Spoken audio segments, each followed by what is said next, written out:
Welcome to The Explainer, everyone. Today, we're completely demystifying the wild 2026 landscape of AI coding tools. And look, we are moving way past basic autocompletion here. We're talking about managing fully autonomous digital workforces. Let's just dive right in. The entire paradigm of software development has fundamentally shifted over the last couple of years, hasn't it? AI doesn't just sit in the background anymore, waiting to finish your basic commands. It actively writes, tests, and deploys your code. So choosing the right AI agent today, it's not just about picking a software utility. It's a fundamental choice in how you structure your daily workflow and, honestly, how you define your role as a developer. Here is what we are covering today. We'll meet the big three, break down the true cost of these agents, dive into the open source rebellion, and finally figure out how to find your perfect match. Alright, part 1. Let's meet the big three SaaS giants. Let's look at the absolute heavy hitters, and right away we see two entirely different philosophies. First up, you've got Claude Code, which is built from the ground up for the craftsman. It is this incredibly intuitive terminal-first power tool armed with a 200,000 token context window. But then you contrast that with Google Anti-Gravity, which is designed for the architect. Anti-Gravity isn't just a plugin you tack on, it's a standalone heavily modified VS Code fork with a mind-bending 2 million token memory. I mean, this is a true mission control center that actually holds your entire repository in active memory just to understand cross-file ripple effects. Anti-Gravity is really pioneering this agent-first approach.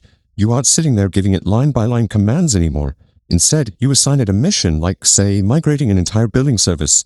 From there, the system generates a task tree, specialized agents go off to execute terminal commands and edit files, and then, and honestly this is the crazy part, it verifies the fix by spinning up a headless browser, literally clicking around your UI and recording a video of its success as proof.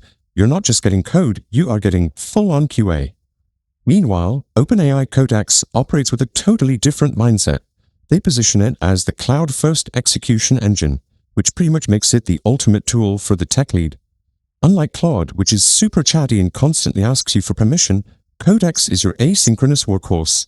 It leverages isolated cloud sandboxes to just chew through massive, mind-numbing background migrations. Think about handing off a brutal database migration at 5 p.m., snapping your laptop shut, and waking up to a fully tested pull request just waiting for you with your morning coffee. That is the Codex promise. Moving on to part 2, let's talk about the true cost of agents way beyond that initial $20 tier. Because let's be real, assigning these massive multi-agent tasks to commercial APIs is incredibly token-intensive. If you actually deploy these tools full-time, that standard $20 entry fee is going to vanish in a heartbeat. You will hit rate limit walls super fast, and you'll be forced into maximum capacity tiers that can run you up to $200 a month across the board. Now, Google does try to cleverly offset this by tossing you $100 in cloud credits, but OpenAI Codex, they actually tack on hidden container fees for those background refactors. If you aren't paying attention, those execution fees stack up faster than a forgotten AWS instance. Now, contrast those pricey $200 subscriptions with this absolute jaw-dropper of a number, $0.0028. That is literally a fraction of a single cent for 1 million input tokens. How is that even possible? Well, it's by hitting the context cache on DeepSeek's V4 Flash Pay-as-you-go API. DeepSeek is basically rejecting the entire Western SaaS subscription model. Because of automatic context caching, where your massive repository structure is remembered from call to call, heavy users are reporting spending as little as 30 cents to maybe $1.50 a day for completely unthrottled usage. It's wild. Alright, section 3, the open source rebellion, sovereignty and scale. That massive cost disparity paired with a serious demand for privacy is driving a huge open source rebellion right now. Right at the center of this movement is OpenClaw, which everyone is calling the Linux of the agentic world. This is a self-hosted, proactive agentic OS that is absolutely perfect for the tinkerer. Unlike a SaaS tool that just sits there waiting for you to type a prompt, OpenClaw runs background loops 24/7. It can literally watch your GitHub, draft up a fix, and Slack you proactively. And to keep it from going off the rails, it categorizes its memory with strict provenance labels, basically tracking exactly why it knows a piece of information to prevent hallucination drift. So to harness these open APIs, developers are turning to some incredibly smart frameworks. You've got OpenCode, which uses a dual agent architecture, meaning one agent plans, the other builds, just to stop those endless hallucinated terminal loops. Then you have Agent 0, which goes all in on hyperstability. It spawns recursive subagents to rigorously unit test every single tiny change. And finally, there's Klein, which lives natively inside your IDE and hooks directly into external tools like your company's Slack or local database. Now, for a while, the commercial tools definitely still had the smarter brains, but you know what? That capability gap completely slammed shut with the release of Google Gemma 4. This is an open-weight Apache 2.0 licensed model straight from DeepMind, and open-weight is a massive deal here because it means you completely control the brain locally, entirely for free, without giving up production-grade reasoning. Crucially, it was natively architected specifically for advanced tool calling, so it rarely misinterprets those complex commands when it's running inside a developer sandbox.